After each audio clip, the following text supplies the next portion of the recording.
Assalamu alaikum students, welcome to the programming fundamental course. I am your instructor Waqas Khan.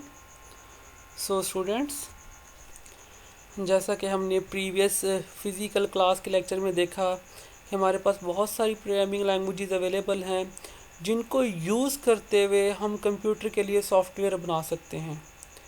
और हमने ये देखा कि हर जो प्रोग्रामिंग लैंग्वेज होती है उसका अपना एक स्ट्रक्चर होता है।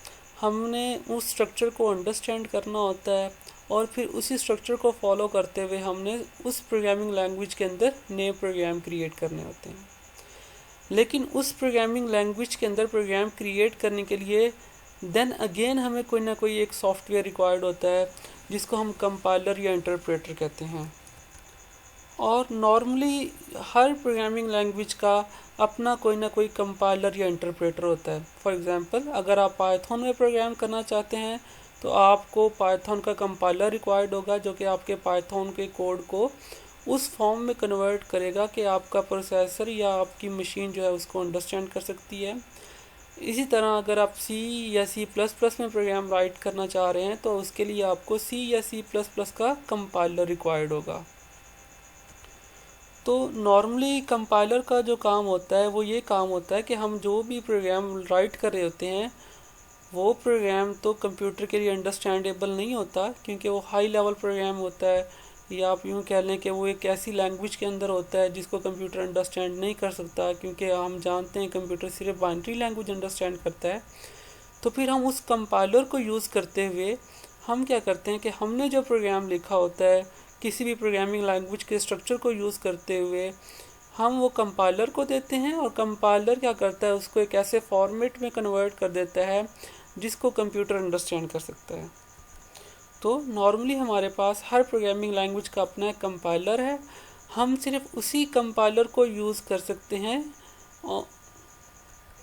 जिस प्रोग्रामिंग लैंग्वेज को वो सपोर्ट करता है। फॉर एग्ज़ाम्पल, अगर मैंने सी या C plus plus programming language को यूज़ करते हुए प्रोग्राम क्रिएट करना है तो मुझे सिर्फ इससे रिलेटेड कंपाइलर्स में से कोई एक कंपाइलर सेलेक्ट करना होगा। लेट्स से सी में कोड करने के लिए हमारे पास जो ऑप्शंस अवेलेबल हैं, जो कंपाइलर्स अवेलेबल हैं, वो डेव अवेलेबल है हमारे पास, या हमारे पास turbo C plus plus available है, या विजुअल स्टूडियो अवेलेबल है। तो ये वो कंपाइलर्स हैं जिनको यूज़ करते हुए मैं सी या सी प्लस प्लस के प्रोग्राम क्रिएट कर सकता हूँ। इसी तरह अगर मैंने जावा में कोई प्रोग्राम बनाना है तो उसके लिए उसका अपना कंपाइलर, मतलब हर कंपनी जो कि किसी प्रोग्रामिंग लैंग्वेज को ऑन करती है वो उसका अपना एक कंपाइलर डिवेल्प करके देती है जिसको यूज़ करते हुए आप वो प्रोग्राम्स क्रिएट करेंगे। फॉर एग्जांपल, अगर आपने जावा में प्रोग्राम को राइट करना है तो उसके लिए आप नेटबिन यूज़ करेंगे या फिर इक्लिप्स यूज़ करेंगे। इसी तरह हर लैंग्वेज का अपना कोई ना कोई कंपाइलर, या हम ये कहते हैं कि इंटीग्रेशन उसका इन्वायरमेंट होता है जिसको यूज़ करते हुए आपको अलाउ किया जाता है कि अब आप प्रोग्राम राइट करें इस प्रोग्रामिंग लैंग्वेज के अंदर। अब अगर हम पर्टिकुलरली सी या सी प्लस प्लस की बात करें तो हमारे पास बहुत सारे ऑप्शंस अवेलेबल हैं जिनको यूज़ करके हम देख सकते हैं कि हम कैसे प्रोग्राम बनाएंगे, कैसे प्रोग्राम्स को एग्जीक्यूट करेंगे। लेकिन जो बहुत पॉपुलर ऑप्शंस हमारे पास अवेलेबल हैं वो turbo C plus plus, dev C plus plus हमारे पास अवेलेबल है और विजुअल स्टूडियो अवेलेबल है। और इनमें तीनों में से जो सबसे ज़्यादा ऑथेंटिक हमारे पास कंपाइलर अवेलेबल है वो विजुअल स्टूडियो है। अगर हम विंडोज़ की बात करें, अगर हम लिनक्स यूनिक्स के ऊपर की बात करें, इन ऑपरेटिंग सिस्टम में कोड करते हैं तो फिर इनके अंदर इनके अपने कंपाइलर्स, लाइक यूनिक्स के अंदर हमारे पास जीसीसी कंपाइलर अवेलेबल होता है, हम उसको यूज़ करके अपनी फाइल्स को कंपाइल कर सकते हैं। आप जो भी प्रोग्रामिंग लैंग्वेज चूज़ करेंगे उसमें प्रोग्राम क्रिएट करने के लिए फिर आगे आपने एक कंपाइलर चूज़ करना है। तो कंपाइलर का काम ये होगा कि वो आपकी लैंग्वेज को उस फॉर्मेट में कन्वर्ट करेगा जिसको फाइनली कंप्यूटर अंडरस्टैंड करेगा। अब अगर मैं विजुअल स्टूडियो की बात करूं तो विजुअल स्टूडियो में आप बहुत सारी एक्टिविटीज़ परफॉर्म कर सकते हैं। फॉर एग्जांपल, आप अपना प्रोग्राम राइट कर सकते हैं। सबसे पहले अपने प्रोग्राम को राइट करेंगे आप, और जब अपने प्रोग्राम को राइट कर लेंगे किसी स्पेसिफिक प्रोग्रामिंग लैंग्वेज के स्ट्रक्चर को फॉलो करते हुए, फिर आप उस प्रोग्राम को कंपाइल भी कर सकते हैं आप। फिर कंपाइल करने के बाद उधर ही आपके पास एग्जीक्यूट का ऑप्शन भी होता है कि अपने प्रोग्राम को एग्जीक्यूट भी कर सकते हैं। तो इसलिए हम इसको कंपाइलर की बजाय IDE कहते हैं, यानी इंटीग्रेशन डेवलपमेंट इन्वायरमेंट, यानी वो इन्वायरमेंट जिसको यूज़ करते हुए हम अपने प्रोग्राम्स डेवलप करते हैं। तो प्रोग्राम डेवलपमेंट की बात करें बेटा, तो प्रोग्राम डेवलपमेंट में बहुत सारी स्टेजेस आती हैं। यानी सबसे पहले प्रोग्राम डेवलपमेंट में आपने अपने प्रोग्राम को राइट करना है। तो राइट करने के लिए भी आपको कोई सॉफ्टवेयर चाहिए या एडिटर चाहिए। नॉर्मली आप जो अपने प्रोग्राम है वो आप सिंपली नोट पैड में भी राइट कर सकते हैं।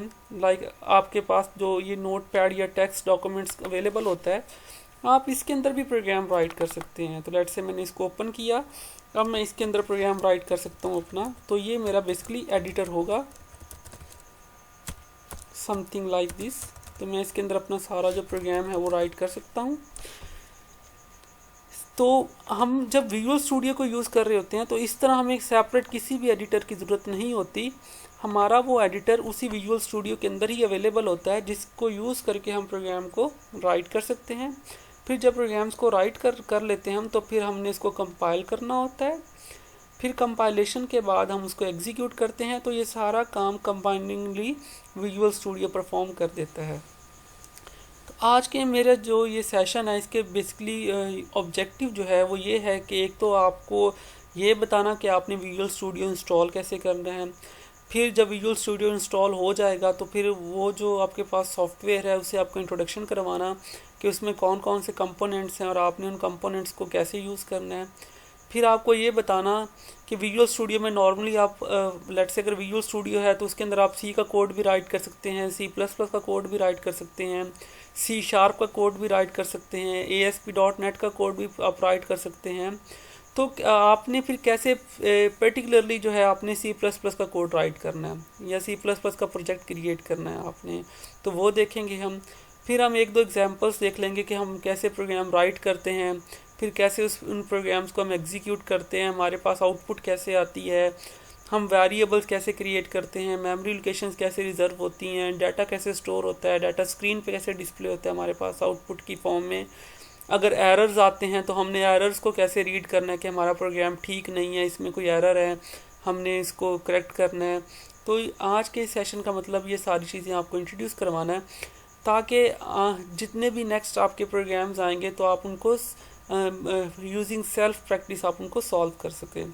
तो सबसे पहले अगर हम बात करें इंस्टॉलेशन की, तो बेटा विजुअल स्टूडियो के बहुत सारे वेरिएंट्स या बहुत सारे वर्जन्स अवेलेबल हैं। फॉर एग्जांपल 2008 वर्जन है इसका, फिर 2013 वर्जन है, फिर 15 है, फिर अब 2000 जो करंट वर्जन हमारे पास जो है वो 19 काम कर रहा है। तो ये इनमें से अगर आप कोई भी वर्जन इंस्टॉल कर लेंगे तो हर वर्जन आपको ये अलाउ करेगा कि आप इसके अंदर एटलीस्ट C और C++ का कोड राइट कर सकते हैं। तो अगर आपके पास कंप्यूटर बहुत अच्छा है, फॉर एग्जांपल अगर आपने लेट से मैं विजुअल स्टूडियो 2013 यूज़ कर रहा हूँ, तो विजुअल स्टूडियो जो 2013 है इसकी ये आपके पास जो रैम रिक्वायर्ड है इसको वो मिनिमम 4 GB की है, अगर ये आप इसको स्मूथली एग्जीक्यूट करना चाह रहे हैं तो अगर आपके पास रैम बेटा 4 GB की है या 4 GB से अबव है तो आप इजीली 2013 इंस्टॉल कर सकते हैं, उसको यूज़ कर सकते हैं, या 2015 या 19 को इंस्टॉल एंड यूज़ कर सकते हैं। बट अगर आपका सिस्टम जो है वो लो स्पेसिफिकेशन का है तो फिर मैं रेकमेंड करूँगा कि आप 2008 यूज़ करें। या अगर आपके पास 2013 का सेटअप नहीं है, नॉर्मली 2030 का सेटअप जो है वो 3 GB के करीब है, तो अगर आप इसको डाउनलोड करेंगे तो ये काफ़ी टाइम लेगा। अगर आप 2008 एक्सप्रेस एडिशन डाउनलोड करेंगे तो वो 600-700 MB का है, वो कम टाइम लेगा, वो कम स्पेस लेगा, वो लाइट वेट है। तो अगर आप इसके ऊपर मूव नहीं करना चाहेंगे तो आप फिर विजुअल स्टूडियो 2008 इंस्टॉल कर लेंगे। इंस्टॉलेशन का प्रोसेस क्या है बेटा, ये मैंने आपको ये फ़ोल्डर जो है विजुअल स्टूडियो 2013 का आपके हैंड ओवर किया हुआ है। जब आप इसको ओपन करेंगे तो आपको नॉर्मली इसके अंदर ये 3 फाइल्स मिलेंगी। आपने जो आपके पास जो जिप फाइल है आपने इसके ऊपर राइट क्लिक करना है और आपने इस फाइल को एक्सट्रैक्ट कर लेना है। जब इसको एक्सट्रैक्ट करेंगे तो आपके पास ये एक ISO इमेज फाइल आ जाएगी। आपने जस्ट सिंपली इसके ऊपर डबल क्लिक करना है। तो ये आपके पास फोल्डर में ओपन हो जाएगी, या अगर आपके पास कोई ISO ओपनर सॉफ्टवेयर इंस्टॉल है, जैसे मेरे पास ये पावर ISO इंस्टॉल है, तो ये इसमें ओपन हो गई है। इसके अंदर फिर आपने स्पेसिफिकली ये आपके पास एक फाइल है vs_professional.exe, आपने इसको डबल क्लिक करना है। जब आप इस पर डबल क्लिक करेंगे तो आपका जो इंस्टॉलेशन का प्रोसेस है वो स्टार्ट हो जाएगा। मेरे पास ऑलरेडी इंस्टॉल है तो मुझे इसको इंस्टॉल करने की ज़रूरत नहीं है। आल्दो के इंस्टॉलेशन के स्टेप क्या है आपको वो आराम से इंटरनेट से मिल जाएंगे, आप वहाँ से भी जाके इसको चेक कर सकते हैं अगर आप कहीं पे स्टक हो। लेट से मैं आपके साथ ये लिंक भी शेयर कर दूँगा। ये प्रोसेस है कि आपने कैसे विजुअल स्टूडियो को इंस्टॉल करना है। अच्छा, विजुअल स्टूडियो के फिर हर विजुअल स्टूडियो के अपने फर्दर वेरिएंट्स हैं, उसका कम्युनिटी वर्जन है, उसका इंटरप्राइज वर्जन है और उसका बिजनेस वर्जन होता है। तो आप कम्युनिटी वर्जन इंस्टॉल कर लें तो ये ज़्यादा बेहतर रहेगा। ये लाइट वेट होता है और कोई पेड नहीं करना पड़ता आपको इसके ऊपर। तो आपको इसके बहुत सारे ट्यूटोरियल मिल जाएंगे कि आपने कैसे इसको इंस्टॉल करना है और कैसे सेटअप करना है। फॉर एग्जांपल ये सिंपल एक इसका इंस्टॉलेशन का प्रोसेस एक वेबसाइट पे अवेलेबल है, मैं आपके सामने ये आपके साथ शेयर कर दूंगा। ये आपको स्टेप 1 से लेके चल रहा है। अगर आपने इसको यानी डाउनलोड भी करना है तो अगर आपके पास ये ऑलरेडी डाउनलोडेड है तो आपको ये पहले 2 स्टेप्स फॉलो करने की ज़रूरत नहीं है, आप डायरेक्टली जंप करके स्टेप 3 पे आ जाएंगे। तो जब आप बेटा डबल क्लिक करेंगे इस विजुअल स्टूडियो के एग्जीक्यूटेबल जो उसका कोड है उसके ऊपर डबल क्लिक करेंगे आप, तो बेटा जब आप डबल क्लिक करेंगे विजुअल स्टूडियो की एक्सी फाइल के ऊपर तो ये सबसे पहली विंडो आपके सामने जो है ये ओपन हो जाएगी, जिसमें आपको बताया जाएगा कि आपको 9 GB जो है वो हार्ड डिस्क स्पेस रिक्वायर्ड है। आपने इसको कहाँ पे इंस्टॉल करना है, तो नॉर्मली जो आपका पाथ होता है वो आपने सी पाथ प्रोवाइड करना होता है। इसको नीचे आपके पास एग्रीमेंट आ रहा होता है, तो आपने यहाँ पे जब जैसे ही आप आई एग्री पे क्लिक करेंगे तो आपके पास ये नेक्स्ट का ऑप्शन जो है ये विजिबल हो जाएगा। देन आपने क्या करना है, आपके पास फिर नेक्स्ट एक न्यू विंडो ओपन हो जाएगी जिसमें आपसे पूछेगा कि आपने कौन कौन से फीचर्स इंस्टॉल करने हैं। तो नॉर्मली आप जो है चाहे सारे टिक कर दें, या अगर आप कोई स्पेसिफिकली इंस्टॉल करना चाह रहे हैं, फॉर एग्जांपल आपके केस में ब्लेंड आप कर लेंगे, C++ कर लेंगे आप, SQL आपको नहीं चाहिए, वेब डेवलपर आपको नहीं चाहिए, सिल्वर लाइट डेवलपमेंट किट आपको नहीं चाहिए, तो आप जस्ट पहले फर्स्ट 2 भी चेक कर देंगे तो आप इनेबल हो जाएंगे C++ के प्रोग्राम राइट करने के लिए। बट अगर आपको चूँकि फीचर्स में भी कुछ प्रोग्रामिंग लैंग्वेजेस में इसकी ज़रूरत पड़ेगी तो कोशिश करें कि आप ये सारी इंस्टॉल कर लें। तो इन पे क्लिक करने के बाद आपने इंस्टॉल पे क्लिक करना है बेटा। इसके बाद आपका जो इंस्टॉलेशन का प्रोसेस है वो स्टार्ट हो जाएगा। जब आप इसको इंस्टॉल करें, जब इसका इंस्टॉलेशन प्रोसेस हो तो आपने इंटरनेट को डिस्कनेक्ट कर देना है, वरना ये बहुत ज़्यादा टाइम लेगा। तो नॉर्मली हो सकता है ये 3-4 घंटे आपके आराम से ले जाए, लेकिन अगर आपके पास सिस्टम जो है वो ज़्यादा अच्छा नहीं है, लेकिन अगर आप इंटरनेट कनेक्ट करके बैठे हुए हैं तो हो सकता है ये आपका 1 दिन भी ले जाए इंस्टॉलेशन के ऊपर। तो कोशिश करें कि आपने इंटरनेट को डिस्कनेक्ट कर देना है। तो जैसे ही आपका सारा प्रोसेस कंप्लीट होगा इंस्टॉलेशन का, आपके सामने ये वाली विंडो अपेयर हो जाएगी जिसके नीचे लॉन्च का बटन होगा। तो जब आप लॉन्च को करेंगे तो आपसे वो साइन इन पूछेगा। अगर आपका माइक्रोसॉफ्ट अकाउंट है तो आप साइन इन कर देंगे, अगर नहीं है तो आप नीचे not now maybe later के ऊपर क्लिक कर देंगे तो आपके वो साइन इन ऑप्शन को वो स्किप कर देगा। अगर आपने माइक्रोसॉफ्ट का अकाउंट क्रिएट किया हुआ है या करना चाहते हैं तो आप फिर क्रिएट करके वहाँ से साइन इन कर लेंगे। जब आप साइन इन कर लेंगे तो आप प्रॉपर एक जो है वो अकाउंट के थ्रू आपका जो है वो लॉगिन सेशन मेंटेन कर दिया जाएगा। एंड देन कुछ उसकी फर्दर सेटिंग्स हैं वो आपसे पूछी जाएंगी।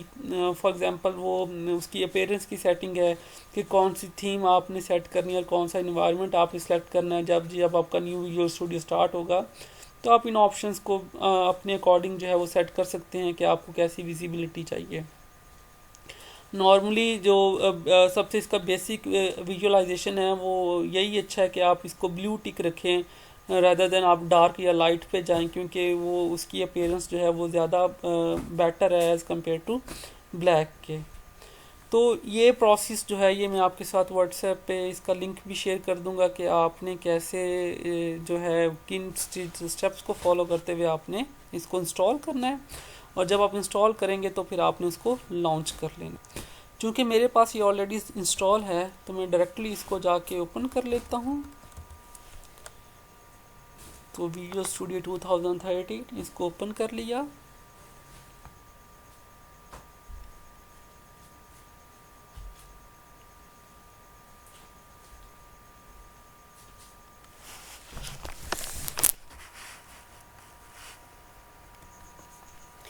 तो बेटा जब आपका विजुअल स्टूडियो जो है वो प्रिपेयर होके स्टार्ट हो जाएगा तो पहली विंडो कुछ आपके सामने इस तरह की आएगी।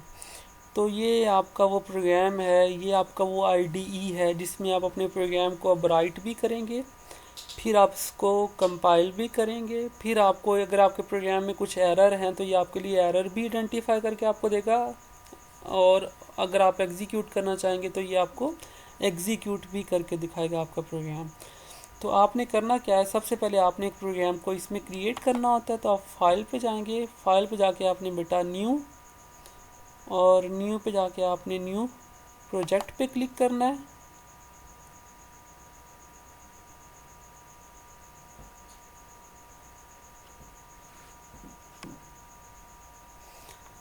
तो आपके सामने एक नई स्क्रीन जो है वो पॉपअप हो जाएगी। अब एक्चुअली में ये जो है ये पूरा एक पैकेज है, और इस पैकेज में बहुत सारी लैंग्वेजेस अवेलेबल हैं। फॉर एग्जांपल विजुअल बेसिक एक लैंग्वेज है, विजुअल सी शार्प एक लैंग्वेज है, फिर विजुअल सी प्लस प्लस एक लैंग्वेज है। तो अब ये डिपेंड करता है कि आपने कौन सी लैंग्वेज के अंदर कोड करना है। तो अगर आपने सी प्लस प्लस के अंदर कोड राइट करना है तो आप यहाँ से विजुअल सी प्लस प्लस को चूज़ करेंगे, और फिर उसके बाद आपने जर्नल को चूज़ करना है। आपने दोबारा रिपीट कर देता हूँ कि इसके अंदर बहुत सारे देखें, ये टेम्पलेट्स का ऑप्शन है, टेम्पलेट्स को आपने एक्सपेंड करना है। तो फिर फर्दर बहुत सारी लैंग्वेजेस आपके पास अवेलेबल हैं, इसमें विजुअल सी प्लस प्लस को सिलेक्ट करना है, और विजुअल सी प्लस प्लस के अंदर आके आपने फिर यहाँ से जर्नल प्रोजेक्ट सेलेक्ट करना है। जर्नल सेलेक्ट करेंगे, जब जर्नल सेलेक्ट करेंगे तो आपके पास सामने तीन ऑप्शन आ जाएंगे। आप एम्प्टी प्रोजेक्ट क्रिएट करना चाह रहे हैं, कस्टम या फिर मेक फाइल। तो आपने यहाँ से एम्प्टी प्रोजेक्ट सेलेक्ट करना है, और आपने यहाँ पे प्रोग्राम का नाम दे देना है, जो भी आप इसका नाम रखना चाह रहे हैं। फॉर एग्जांपल मेरा ये पहला प्रोग्राम है तो मैं इसका नाम यहाँ पे प्रोग्राम, तो लेट्स से मैंने इसका नाम प्रोग्राम रख दिया। सेकेंडली आपने ये बताना है कि आपका ये प्रोग्राम कहाँ पे सेव हो जब आप इसको राइट कर लेंगे। तो आप चाहें तो बाय डिफ़ॉल्ट इसका यही एड्रेस रहने दें, अगर आप चेंज करना चाहते हैं तो आप चेंज भी कर सकते हैं। फॉर एग्जांपल आप ब्राउज़ करके जा सकते हैं। तो लेट से मैं डेस्कटॉप पे सेव कर रहा हूँ मेरा ये प्रोग्राम, जब मैं इसको डेवलप कर लूँगा तो मैं चाहता हूँ उसके बाद ये डेस्कटॉप पे इसकी फ़ाइल सेव हो जाए मेरे पास। तो मैंने यहाँ से डेस्कटॉप का फ़ोल्डर सेलेक्ट कर लिया, और इसके बाद हम यहाँ पे ओके पे क्लिक करेंगे तो हमारा जो है वो एक प्रोजेक्ट जो है वो क्रिएट हो जाएगा, जिसमें हम फिर प्रोग्राम राइट कर सकते हैं अपना।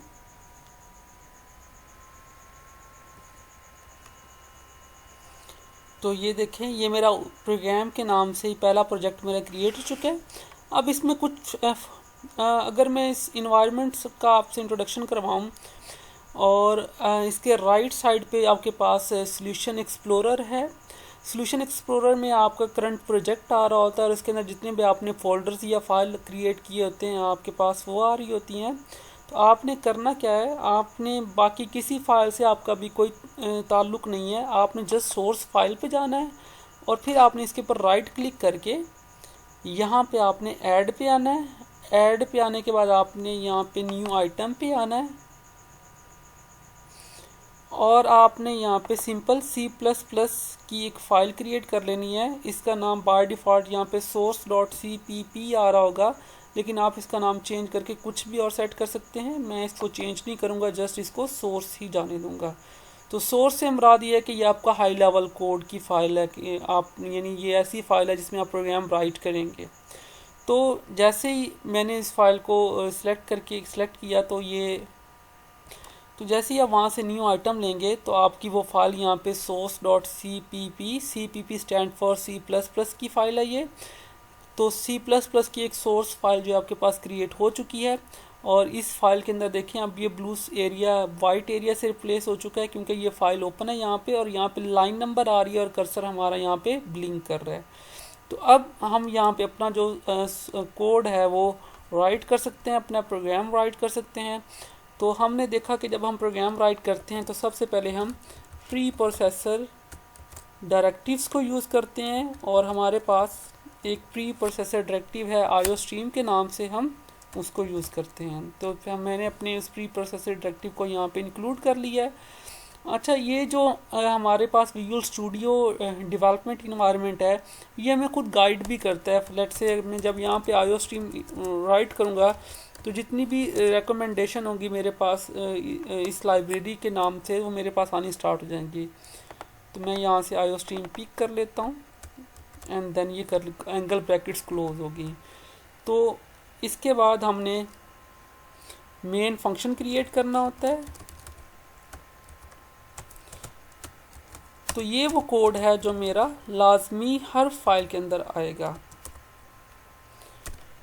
तो ये सबसे पहली लाइन नंबर 1 अगर आप देखें तो अब इस कोड के अंदर आपके पास साइड में आपके पास हर कोड का लाइन नंबर आ रहा है, जो कि बेसिकली रीडेबिलिटी को इम्प्रूव कर रहा है कि हमने क्या स्टेटमेंट कौन सी लाइन पे रखी हुई है। तो सबसे पहली लाइन जो है मेरी, इसमें मैंने एक हेडर फाइल को इंक्लूड की है आईओ स्ट्रीम की, और इसके बाद मैंने एक मेन फंक्शन क्रिएट किया है। ये मेन फंक्शन जो है ये एक इंटीजर वैल्यू रिटर्न करेगा, और ये इस मेन फंक्शन की सक्सेसफुल रिटर्न को इंडिकेट करने के लिए मैंने यहाँ पे रिटर्न 0 करवा दी है। अब हमने जो भी कंप्यूटर के लिए इंस्ट्रक्शंस राइट करनी है वो हमने इस मेन फंक्शन के अंदर राइट करनी है। तो फॉर एग्जांपल अगर हमने जो दो मेन टास्क होते हैं हमारे, एक यूज़र से इनपुट लेना और एक यूज़र को आउटपुट दिखाना, तो अगर हमने स्क्रीन के ऊपर कोई चीज़ डिस्प्ले करनी है बेटा, तो उसके लिए फिर हम यूज़ करेंगे std स्टैंडर्ड सी आउट, और उसके बाद हम यूज़ करेंगे इंसर्शन ऑपरेटर। फिर अगर हमने स्क्रीन के ऊपर कोई चीज़ थ्रो करनी है तो हम यूज़ करेंगे डबल कोट्स, और डबल कोट्स के अंदर हम कोई भी मैसेज राइट कर सकते हैं। तो मेरा ये मैसेज जो है ये स्क्रीन के ऊपर डिस्प्ले हो जाएगा।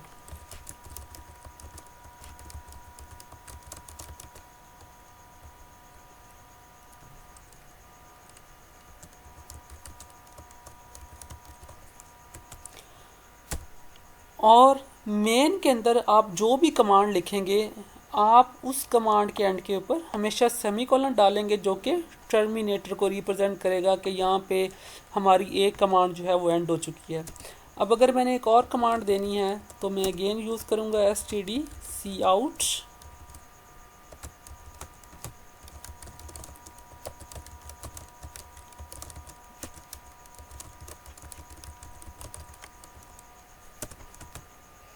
और फिर इसके आगे भी टर्मिनेटर लगा देंगे। तो अब ये हमारा जो प्रोग्राम है इसको हम सोर्स कोड कहेंगे। अगर मैं चाहता हूँ कि मेरा ये कंप्यूटर इस प्रोग्राम को एग्जीक्यूट करे तो सबसे पहले मुझे इसको कंपाइल करना होगा। तो बेटा कंपाइल करने के लिए आपके पास ऊपर ये ग्रीन प्ले बटन के साथ लोकल विंडो डिबगर अवेलेबल है। जब आप इस पर क्लिक करेंगे तो आपके इस कोड को, सोर्स कोड को बाइनरी कोड में या ऑब्जेक्ट कोड में कन्वर्ट किया जाएगा, और फिर आपको एग्जीक्यूट करके इसकी आउटपुट दिखा दी जाएगी। लेट्स से अगर मैं इस पर क्लिक करता हूँ तो देखें नीचे ये विंडो जो आपके पास नीचे एक आउटपुट विंडो आ गई है अब, और उसके ऊपर आपका बताया जा रहा है कि आपका प्रोग्राम जो है वो बिल्ड हो रहा है, मीन ये कंपाइल हो रहा है। और आफ्टर सम टाइम देखें ये अब बता रहा है कि source.cpp की फ़ाइल कंपाइल हो रही है आपकी। अगर इस प्रोग्राम में कोई एरर होगा तो वो भी यहाँ पे मुझे बता देगा, और अगर एरर नहीं होगा तो ये इसको एग्जीक्यूट कर देगा।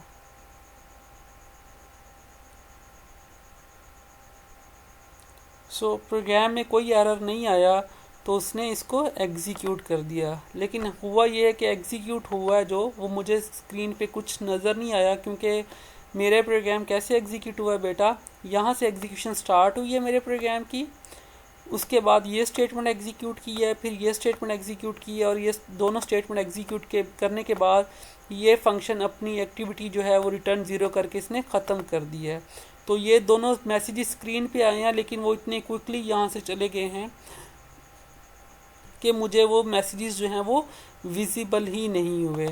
तो अगर मैंने इसको स्टॉप करना है कि जी इन दो स्टेटमेंट्स के बाद आप वेट करें जब तक मैं कोई इंस्ट्रक्शन आपको नहीं दूं, आपने स्क्रीन को आगे मूव नहीं करना है, तो फिर हमें यहाँ पे इस स्क्रीन को पॉज करने के लिए कोई एक्स्ट्रा स्टेटमेंट लिखनी पड़ेगी। तो वो एक्स्ट्रा स्टेटमेंट क्या है कि हम अपने सिस्टम को बेटा पॉज कर सकते हैं। उसके लिए हमारे पास एक फंक्शन अवेलेबल है सिस्टम के नाम से, और इसके अंदर आपने डबल कोट्स में लिख देना है पॉज। तो जब ये दो कमांड्स एग्जीक्यूट करेंगी तो उसके बाद जब ये थर्ड कमांड एग्जीक्यूट करेगी तो आपका सिस्टम जो है वो पॉज हो जाएगा, और फिर जब तक आप कोई की प्रेस नहीं करेंगे तब तक वो नेक्स्ट कमांड को एग्जीक्यूट नहीं करेगा। तो मैं इसको दोबारा एग्जीक्यूट करता हूँ, दोबारा ये कंपाइल होगा।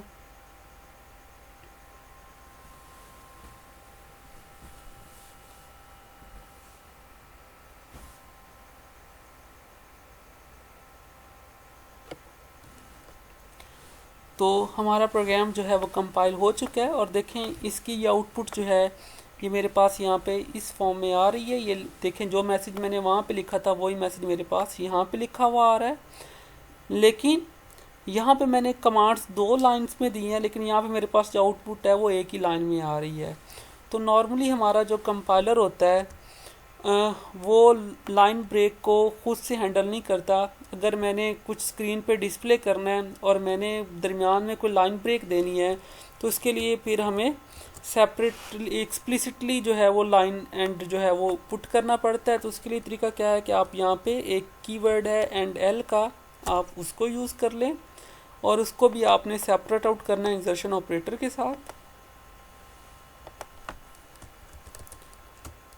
आपने इसके साथ भी std लगाना है। अब हम इसको दोबारा से कंपाइल और एग्जीक्यूट करते हैं।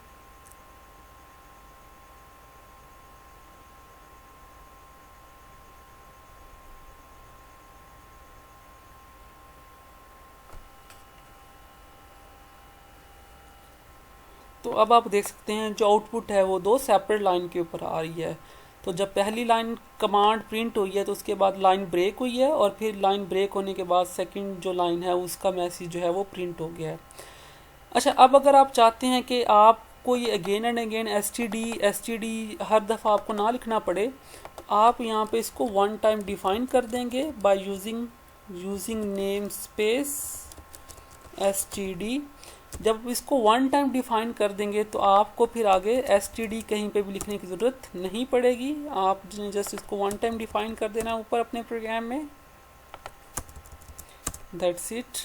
तो आप देख सकते हैं कि आपने जब स्क्रीन के ऊपर कोई चीज़ प्रिंट करनी है तो जस्ट आप सी आउट यूज़ करेंगे, और अगर आपने अपनी कमांड के एंड पे या प्रिंट के एंड पे आपने लाइन ब्रेक करनी है तो आप उसके लिए एंड एल यूज़ कर लेंगे। तो अब आप देख सकते हैं कि जब मैंने इसको यहाँ पे वन टाइम डिफाइन कर दिया है इस स्टैंडर्ड को एसटीडी को, तो अब मुझे यहाँ पे एक्सप्लिसिटली सी आउट के साथ एसटीडी लिखने की ज़रूरत नहीं पड़ेगी। तो अब अगर मैंने इस कंसोल के ऊपर कुछ मैसेज प्रिंट करना है तो मैं जस्ट सी आउट यूज़ करूँगा, उसके बाद ये इंसर्शन ऑपरेटर यूज़ करूँगा, और फिर जो मेरा मैसेज है मैं उसको लिख दूँगा। और अगर मुझे लाइन ब्रेक देनी है तो मैं अगेन इंसर्शन ऑपरेटर यूज़ करूँगा और फिर मैं एंड एल लिखूँगा। तो वो जो मेरा मैसेज है उसके दरमियान लाइन ब्रेक आ जाएगी।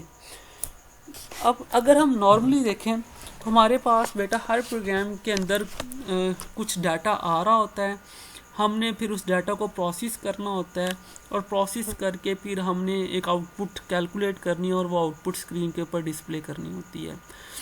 यानी आपका कंटिन्यूस फॉर्म में आपने सिर्फ डाटा के साथ प्ले अराउंड करना होता है कि डाटा आएगा, आपने इसको स्टोर करना है, फिर उस डाटा को प्रोसेस करना है, फिर आपने इसको कहीं पे स्टोर करके फिर डिस्प्ले करना होता है। तो हमने कॉन्सेप्ट देखा था कि अगर आपने कंप्यूटर के अंदर डाटा को स्टोर करना है तो उसके लिए आपके पास कंप्यूटर में क्या चीज़ अवेलेबल है, आपके पास वेरिएबल्स अवेलेबल हैं। तो अब हम देखते हैं कि हम वेरिएबल्स कैसे क्रिएट कर सकते हैं। अगर हमने एक प्रोग्राम क्रिएट करना है, फिर वो उन वेरिएबल्स के अंदर हम कैसे वैल्यू स्टोर कर सकते हैं, और वो वैल्यूज़ कैसे रन टाइम के ऊपर वो चेंज होती हैं, और फिर हम उन वैल्यूज़ के थ्रू अपने प्रॉब्लम को सॉर्ट आउट कर सकते हैं। तो जब भी हमें प्रोग्राम के अंदर इनपुट रिक्वायर्ड है, या प्रोसेसिंग के लिए हमें कोई मेमोरीज या डाटा रिक्वायर्ड है, तो उसके लिए वेरिएबल्स कैसे क्रिएट होने हैं। तो हमने कहा कि जब भी आप वेरिएबल्स क्रिएट करेंगे तो आपको दो चीज़ें चाहिए। एक चीज़ आपको डाटा टाइप चाहिए जो कि ये डिफ़ाइन करेगी कि आपका वेरिएबल जो है वो किस किस्म की वैल्यू स्टोर करेगा, और दूसरा आपको वेरिएबल का नेम रिक्वायर्ड होता है। तो नॉर्मली बेटा आपके पास ये कुछ फंडामेंटल डाटा टाइप्स हैं जो कि आपकी बुक में गिवन है कि आप इंटीजर टाइप की वैल्यू स्टोर कर सकते हैं अपने प्रोग्राम में, करैक्टर टाइप की वैल्यू स्टोर कर सकते हैं, बूलियन टाइप की वैल्यू है, फ्लोटिंग टाइप या फिर वॉइड टाइप की जो आपके पास डाटा टाइप है, इसको आप यूज़ कर सकते हैं वेरिएबल्स क्रिएट करने के लिए। तो लेट्स से अगर आपके पास होल वैल्यूज़ हैं, आपके पास जो डाटा है वो रैशनल फॉर्म में नहीं आना, तो आप इंटीजर यूज़ कर सकते हैं। फ्लोटिंग पॉइंट के लिए आप फ्लोट यूज़ कर सकते हैं। अगर आपके पास करैक्टर्स आने हो तो आप उसके लिए करैक्टर यूज़ कर सकते हैं। या अगर आपके पास ट्रू फॉल्स की फॉर्म में डाटा आएगा तो आप उसके लिए बूलियन डाटा टाइप यूज़ कर सकते हैं। या आपके पास एक स्पेशल डाटा टाइप होती है वॉइड, आप उसको भी यूज़ कर सकते हैं। तो वॉइड बेसिकली कोई डाटा स्टोर करने के लिए यूज़ तो नहीं होता। लेट्स से जैसे मेरे पास ये एक मेन फंक्शन है, करंटली इस मेन फंक्शन की के पीछे जो कीवर्ड यूज़ हो रहा है वो इंट का हो रहा है। तो int stand for integer. It's mean कि ये फंक्शन जब अपना टास्क पूरा कर लेगा तो ये एक इंटीजर वैल्यू रिटर्न करेगा। और हम देख रहे हैं कि ये फंक्शन के जब एंड होता है, अपनी एक्टिविटी कंप्लीट करता है, तो यहाँ पे हमने रिटर्न ज़ीरो लगाया हुआ है। तो ये रिटर्न ज़ीरो किस लिए लगाया हुआ है? ताकि हम ये बता सकें कि ये फंक्शन हमारा यहाँ पे सक्सेसफुली रिटर्न कर रहा है। हम यहाँ पे इंट की जगह वॉइड भी लिख सकते हैं, लेकिन जब हम वॉइड लिख देंगे तो इसका मतलब है कि अब हमारा ये फंक्शन कुछ भी रिटर्न नहीं करेगा, हमें यहाँ से रिटर्न को रिमूव कर देना होगा। हम यहाँ पे वॉइड की जगह फ्लोट भी लिख सकते हैं। जब हम यहाँ पे फ्लोट लिख देंगे तो इसका मतलब है कि हमारा ये फंक्शन जो है वो रिटर्न करेगा। अब फ्लोट वैल्यू तो लेट्स से 0.00 एक फ्लोट वैल्यू है, तो मैंने यहाँ पे फ्लोट लिख दिया। तो आपका हर फंक्शन जो है वो कुछ ना कुछ रिटर्न कर रहा होता है। तो वॉइड आप कब यूज़ करेंगे इस फंक्शन के साथ? जब आपका फंक्शन कुछ भी रिटर्न नहीं करेगा। तो नॉर्मली इस फंक्शन के साथ मैंने इंट यूज़ कर लिया, तो इंट का मतलब है कि ये इस फंक्शन के लिए मैंने यहाँ पे रिटर्न ज़ीरो लिख दिया। आप रिटर्न ज़ीरो की जगह कुछ लिए।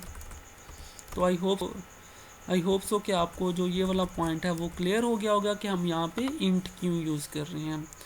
तो ये पार्ट ऑफ स्ट्रक्चर है। पार्ट ऑफ स्ट्रक्चर है ये है कि आपका हर फंक्शन कुछ ना कुछ रिटर्न करेगा, और अगर वो कुछ रिटर्न नहीं करेगा तो आप फिर यहाँ पे वॉइड लिख देंगे।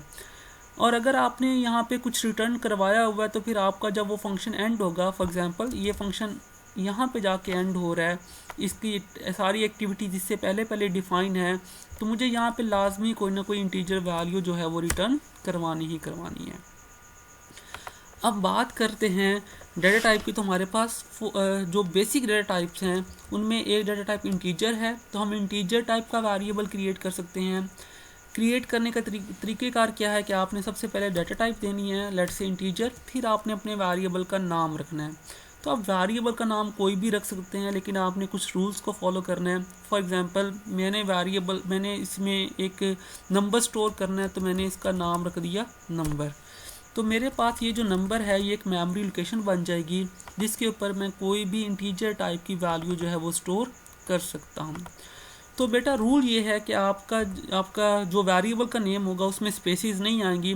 फॉर एग्जांपल मैं अगर इसमें स्पेस दूंगा, लेट्स से मैंने वेरिएबल का नाम लिखा है नंबर स्पेस 2, तो देखें इसने इसको रेड हाईलाइट कर दिया है, और यहाँ पे भी एक रेड पॉइंट आ गया जो कि ये रिप्रेजेंट करता है कि इस स्टेटमेंट में, इस इंस्ट्रक्शन में कोई ना कोई एरर है, तो आप इस एरर को रिमूव करें। तो एरर क्या किया है, मैंने इसको एक इलीगल नाम दे दिया है, तो स्पेस अलाउ नहीं है, इलीगल है।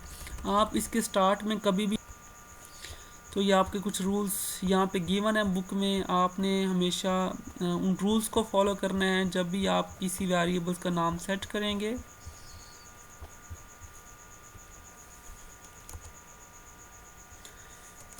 इसी तरह फॉर एग्जांपल अगर मुझे एक और मेमोरी लोकेशन रिज़र्व करनी है जिसके अंदर मैंने फ्लोट टाइप की वैल्यू स्टोर करनी है, तो मैं एक और वेरिएबल क्रिएट कर सकता हूँ।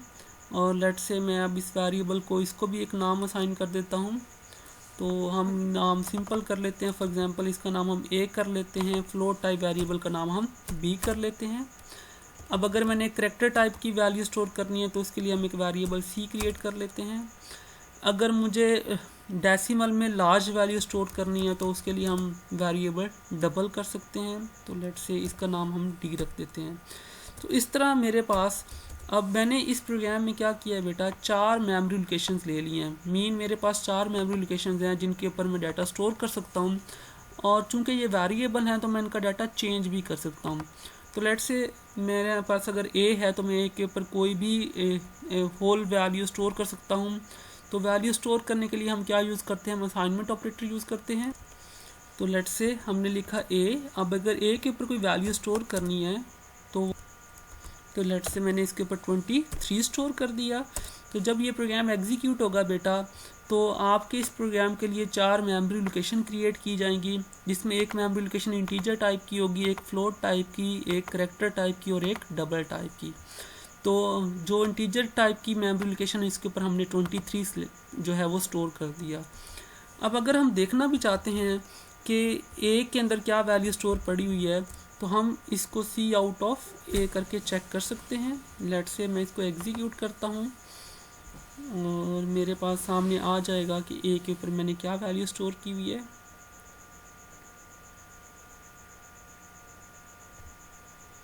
तो देखिए मेरे पास ये 23 आ रहा है कि ए के ऊपर 23 स्टोर पड़ा हुआ है। तो आप अगर किसी वेरिएबल की वैल्यू स्क्रीन के ऊपर डिस्प्ले करना चाह रहे हैं तो आपने सी आउट यूज़ करना है अगेन, और फिर आपने उस वेरिएबल का नाम सेट कर देना है। इसी तरह अब मैं चाहता हूं कि अगर ए की वैल्यू को चेंज कर दिया जाए तो मैं यहाँ पे ए के ऊपर कोई और वैल्यू भी स्टोर कर सकता हूँ। और अगर मैं दोबारा सी आउट करूँगा तो मेरे पास ए के ऊपर एक और वैल्यू आ चुकी होगी, पहले वाली वैल्यू नहीं स्टोर पड़ी होगी।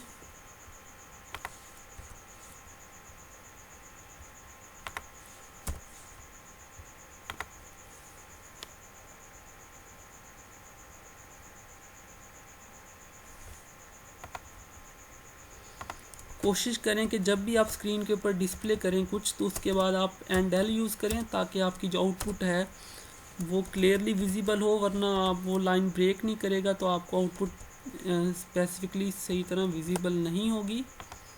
दोबारा से इसको एग्जीक्यूट किया तो देखें पहले उसने ए के ऊपर 23 स्टोर किया, फिर जब हमने ए के ऊपर 4, 5, 6, 7 स्टोर करके ए को दोबारा डिस्प्ले किया तो ए के ऊपर हमें 23 नहीं बल्कि 4, 5, 6, 7 मिला। तो ऐसे ही हम एक ही मेमोरी लोकेशन के ऊपर जो है बार बार एक नया कंटेंट जो है वो स्टोर कर सकते हैं। अब इसी तरह अगर मैंने बी के ऊपर कुछ स्टोर करना है तो मैं कोई भी डेसिमल वैल्यू जो है वो स्टोर कर सकता हूँ। और अगर अब मैं देखना चाहता हूँ कि बी के ऊपर क्या स्टोर पड़ा हुआ है तो सिंपली हम करेंगे C out of B and then हम यूज़ करेंगे एंड एल ताकि आउटपुट हमें बेटर विजिबल हो जाए।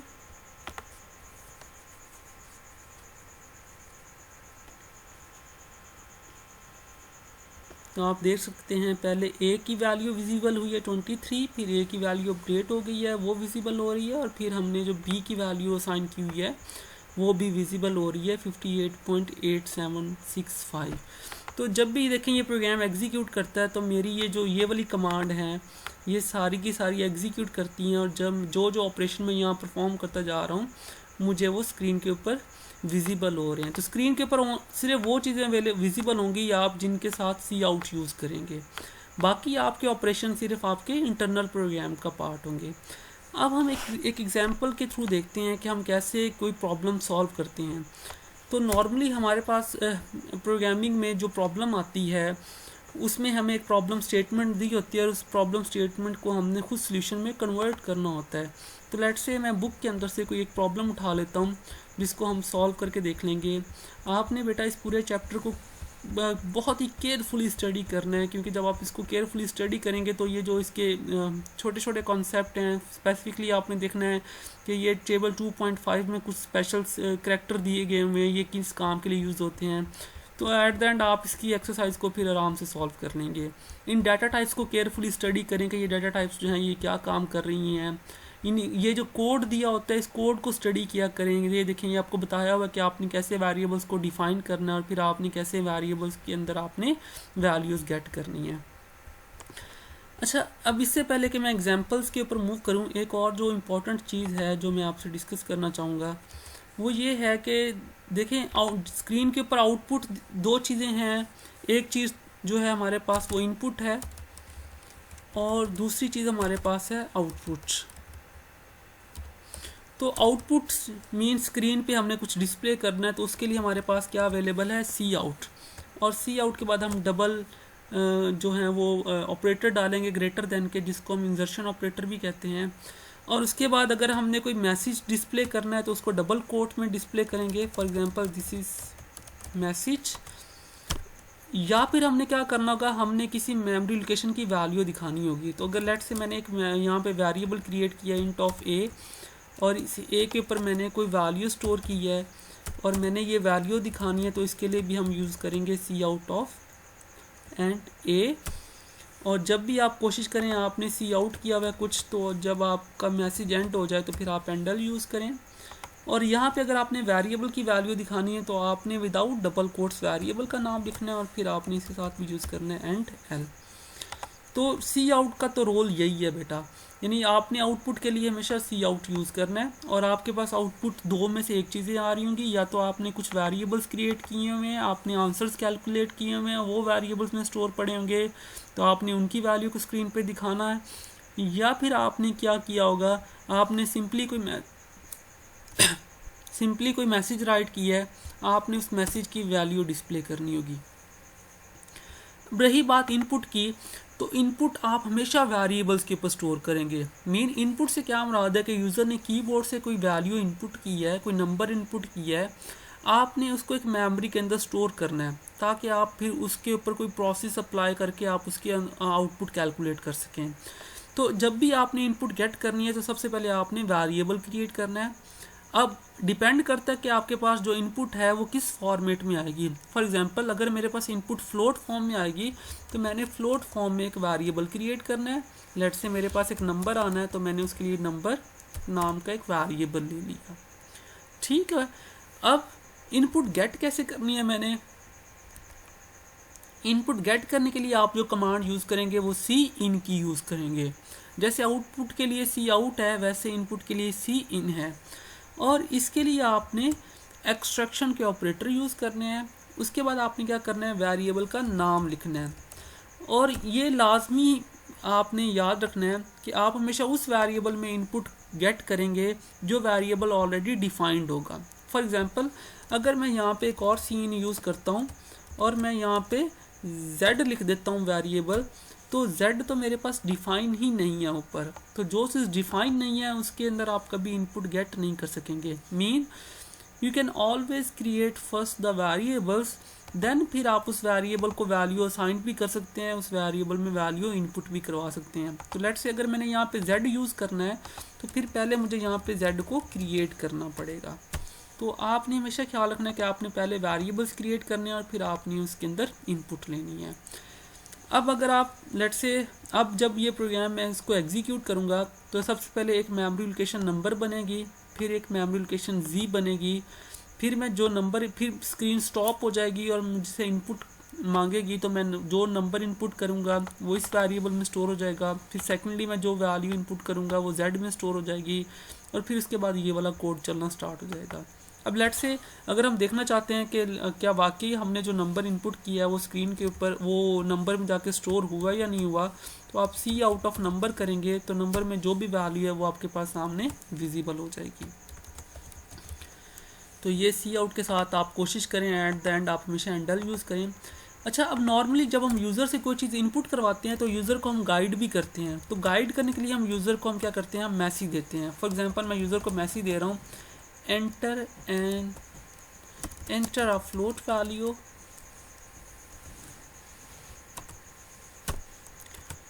और फिर इसके एंड पे मैंने एंडल यूज़ किया।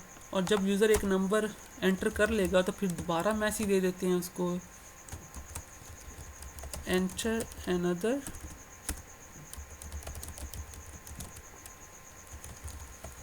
Float value. तो इसके भी एंड पे हमने एंडल इनपुट कर दिया। तो अब ये पहले सी आउट नंबर दिखा देते हैं, फिर सी आउट ऑफ z दिखा देते हैं कि z में क्या वैल्यू पड़ी हुई है, और फिर हमारा ये वाला कोड जो है ये चलेगा। मैं इसको यहाँ से भी डिलीट कर देता हूँ क्योंकि हमारी इनपुट आउटपुट दोनों चीज़ें ऊपर आ चुकी हैं। अब मेरे पास एक प्रोग्राम है जिसके अंदर मैं दो चीज़ें कर रहा हूँ, दो वेरिएबल ले रहा हूँ, फिर उन वेरिएबल्स में वैल्यू यूज़र से इनपुट करवा रहा हूँ और फिर जो वैल्यू आई है मैं उसको स्क्रीन के ऊपर डिस्प्ले करवा रहा हूँ।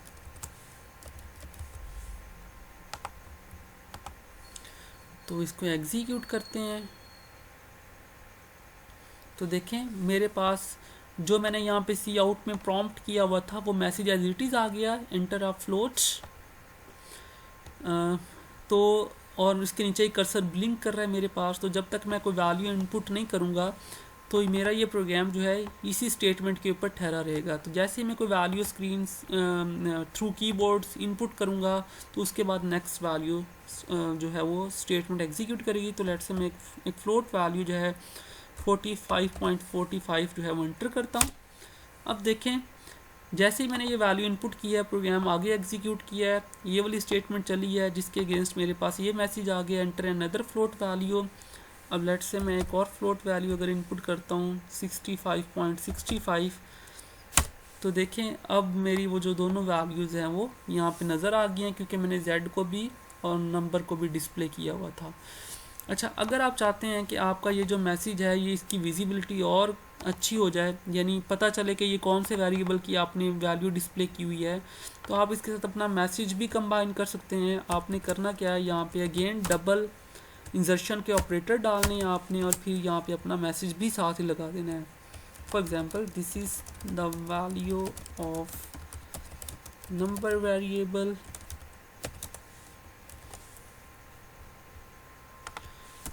और अगर हमने इस सी आउट में वेरिएबल के साथ साथ मैसेज भी दिखाना है, z वेरिएबल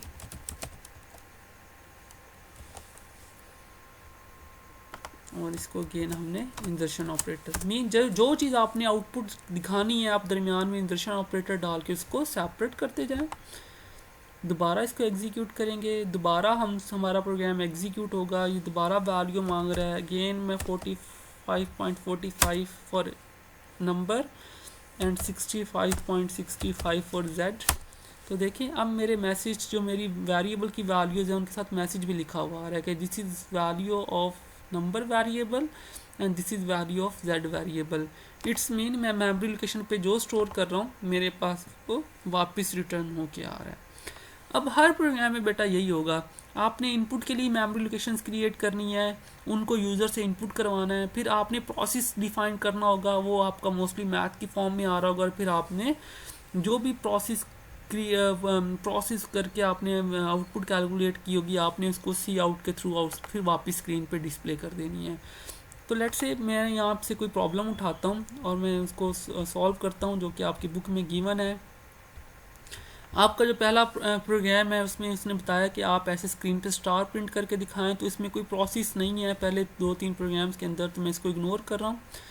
अब लेट्स से मेरे पास ये प्रोग्राम नंबर 5 है। तो ये प्रोग्राम क्या कह रहा है कि write a program that input 4 integer values and calculate and prints the sum of them. तो आपने जब भी एक प्रॉब्लम स्टेटमेंट को स्टडी करना है तो आपने देखना है कि आपके पास इनपुट के ऊपर क्या चीज़ें आ रही हैं। तो इनपुट के अंदर आपने 4 इंटीजर वैल्यूज़ को इनपुट करवाना है। तो 4 इंटीजर वैल्यूज़ को इनपुट करवाने के लिए आपको सबसे पहले क्या चाहिए, आपको 4 वेरिएबल्स रिक्वायर्ड है। तो लेट्स से मैं 4 इंटीजर टाइप के वेरिएबल क्रिएट कर लेता हूँ। एक का नाम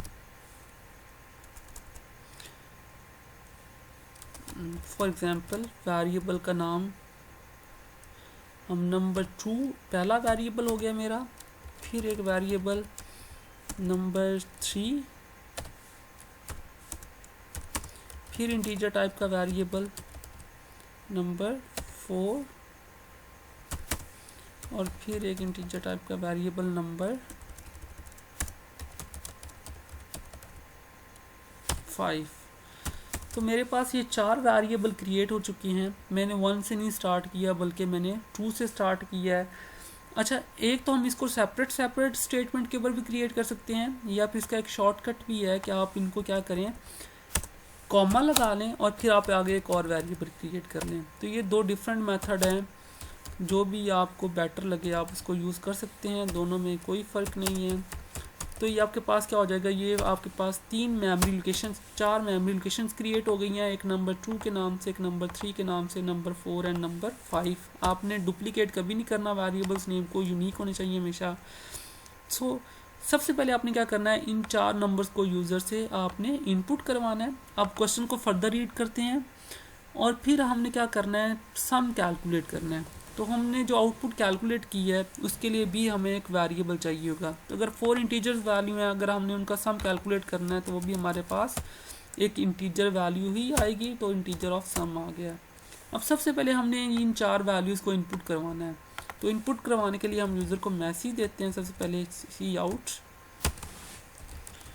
एंटर द फर्स्ट वैल्यू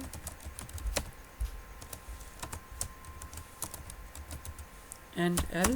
पहली वैल्यू हमने किस वेरिएबल में इनपुट करवानी है, हमने नंबर 2 में। तो इसके लिए हम सी इन नंबर 2। इसी तरह अब हमने अगली वैल्यू इनपुट करवानी है, तो यूज़र को दोबारा मैसेज देंगे, इंटर द सेकंड वैल्यू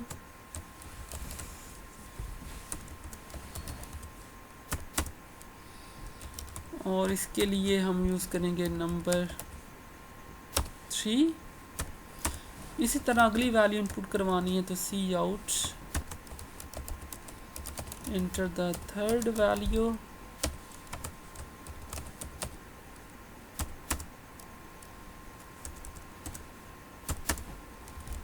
और सी इन ऑफ नंबर 4 आ जाएगा। इसके लिए हमने वेरिएबल क्रिएट किया हुआ है। आप कोई भी क्रिएट कर सकते हैं। आप इनकी जगह अगर ए कर दें क्रिएट, बी कर दें, सी कर दें, डी कर दें, तो फिर आपको क्या करना है, इसकी जगह ए लिखना है, इसकी जगह बी लिखना है, इसकी जगह सी लिखना है और फिर आपने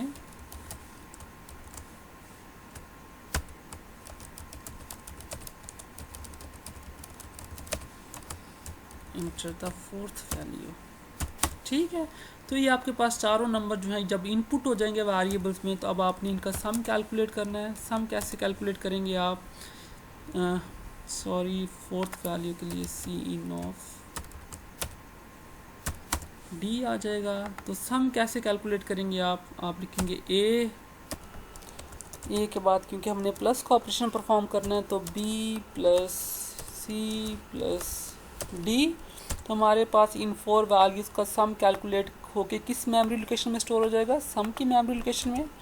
अब हमने आउटपुट को डिस्प्ले भी करना है, तो हम यूज़ करेंगे सी आउट और अगर हमने मैसेज भी देना है the sum of 4 values and then हम यहाँ पे सम एंड यूज़ कर सकते हैं एंड एल। तो इस तरह हमारा ये प्रोग्राम क्रिएट हो गया है। अब जब भी हम इस प्रोग्राम को एग्जीक्यूट करेंगे तो सबसे पहले ये हमारे लिए 4 मेमोरी क्रिएट करेगा, जिस इनपुट के लिए, और एक मेमोरी क्रिएट होगी आउटपुट के लिए। तो हम सी इन के ज़रिए कीबोर्ड से इनपुट करेंगे, सम खुद कैलकुलेट करेगा और फिर ये सम की वैल्यू जो भी आएगी उसको स्क्रीन के ऊपर डिस्प्ले कर देगा। अच्छा, अब अगर लेट्स से अगर आपके प्रोग्राम में कोई एरर है तो विजुअल स्टूडियो आपको 2 तरह से गाइड करता है। लेट्स से अगर मैंने कुछ स्ट्रक्चर में मिस्टेक कर दी है, जैसे फॉर एग्जांपल मैंने इस मेन की जगह कैपिटल मेन यूज़ कर दिया है, तो इस प्रोग्राम के स्ट्रक्चर को एक्चुअली में मैंने मॉडिफाई कर दिया है, तो अब इस प्रोग्राम में एरर आ जाएगा। या फॉर एग्जांपल मैंने आईओ स्ट्रीम की स्पेलिंग रॉन्ग लिख दी है, या मैंने यहाँ पे ए यूज़ किया बट मैंने यहाँ पे स्मॉल ए की जगह कैपिटल ए यूज़ कर लिया, तो ये सारे बेटा इनको हम एरर्स कहते हैं कि हमारे प्रोग्राम्स में एरर हैं। तो जब आप कंपाइलर्स में प्रोग्राम को एग्जीक्यूट कंपाइल कर रहे होंगे तो फिर आपके पास आउटपुट नहीं आएगी, बल्कि देखें ये आपको एरर दे देगा कि आपके प्रोग्राम में कुछ एरर्स हैं, तो आप इसको सक्सेसफुल बिल्ड करने से पहले इन एरर्स को फिक्स कर दें। तो अगर आपके प्रोग्राम में कोई एरर्स हों तो आपने पहले उन एरर्स को फिक्स करना और फिर आपने आगे चलना है। फॉर एग्जांपल देखें यहाँ पे ये मुझे बता रहा है कि मैंने जो ए है उसको डिफ़ाइन ही नहीं किया हुआ, तो नीचे ये आपको लिस्ट की फॉर्म में आपके एरर्स बता देगा। फॉर एग्जांपल अगर आपने सेमीकोलन मिक्स कर दिया यहाँ पे, या कोई और आपने सी आउट की जगह आपने इसके स्पेलिंग रॉन्ग लिख दी है, तो जब इसको एग्जीक्यूट करेंगे तो आपका ये कोड जो है वो कंपाइल नहीं होगा, बल्कि देखें ये आपको लिस्ट ऑफ एरर बता रहा है। तो इसमें देखें मल्टीपल एरर्स आ गए हैं। एक एरर इसमें ये आ गया कि यहाँ पे सेमीकोलन नहीं डाला मैंने, तो सेमीकोलन टर्मिनेट करना है, इसके स्पेलिंग मिस्टेक हो गई हैं। तो नीचे आपके पास एक एरर विंडो है जिससे आप एरर रीड करके अपने प्रोग्राम के एरर्स को फिक्स कर सकते हैं। देखें यहाँ पे सिंटैक्स एरर है, ये देखेंगे ये बता रहा है कि सी आउट की स्पेलिंग जो है ये इसको करेक्ट करने की ज़रूरत है। ए जो है ये अनडिक्लेयर है कि आपने इसको डिक्लेयर ही नहीं किया हुआ। तो आप यहाँ से आपको एक हेल्प मिल जाती है कि आप कहाँ कहाँ पे एरर्स करके आए हैं और आपने इसको फिक्स करना है।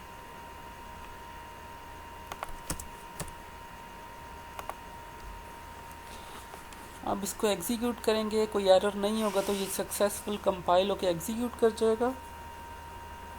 देखें आपसे फर्स्ट वैल्यू मांग रहा है, तो लेट्स से 23 मैंने फर्स्ट नंबर एंटर किया, देन 34, देन लेट्स से 56, 78। तो वो ए बी सी डी में 4 वैल्यू स्टोर हो चुकी हैं। अब एंटर किया तो देखें ये मुझे सम कैलकुलेट करके दे रहा है। अब मैं अगर इसी प्रोग्राम को बार बार एग्जीक्यूट करता रहूँगा तो मुझे ये आंसर कैलकुलेट करके देता रहेगा। अब अगर मैं अच्छा, अब नॉर्मली क्या होता है कि जब आप कोई प्रोग्राम बनाते हैं तो आप जैसे आप गूगल क्रोम यूज़ करते हैं या कैलकुलेटर यूज़ करते हैं तो आपके सामने तो ये चीज़ें नहीं होती, ना ही आप इसको यहाँ से जाके यूज़ करते हैं। तो आपके पास नॉर्मली कोई आइकॉन होता है जिस पे आप डबल क्लिक करते हैं, आपका प्रोग्राम एग्जीक्यूट हो जाता है। तो लेट्स से अब मैं चाहता हूँ कि जी ये प्रोग्राम बन चुका है और ये बिल्कुल राइट काम कर रहा है, तो मैंने इसको यहाँ से एग्जीक्यूट नहीं करना चाह रहा हूँ बल्कि मैं इसको डायरेक्टली एग्जीक्यूट करना चाह रहा हूँ। तो आपने क्या करना है, आपने देखना है कि आपने इसको कहाँ पे स्टोर किया हुआ है अपने इस प्रोग्राम को। तो लेट्स से मैं इसको डेस्कटॉप पे स्टोर करके आया हूँ। वैसे अगर आप इस पर राइट क्लिक करें तो open folder in file explorer पे क्लिक करेंगे तो ये आपको उसी लोकेशन में ले जाएगा जहाँ पे आपने इसको स्टोर किया हुआ होगा। जैसे कि ये डेस्कटॉप में स्टोर है प्रोग्राम के फोल्डर के अंदर। मैं इसको आपको डायरेक्टली भी दिखा सकता हूँ। इसको मिनिमाइज़ किया, देखिए मैंने इसका नाम प्रोग्राम रखा था, तो इस प्रोजेक्ट का नाम प्रोग्राम है, तो यहाँ पे ये प्रोग्राम के नाम से स्टोर है। इसको अब ओपन करें। ओपन करने के बाद आप इसके डीबग के फोल्डर में जाएं अगर, तो यहाँ पे इसकी जो एक टाइप एप्लीकेशन बनी पड़ी होगी, आप डायरेक्टली इस पर डबल क्लिक करेंगे अगर, तो ये देखें ये डायरेक्टली एग्जीक्यूट हो रहा है।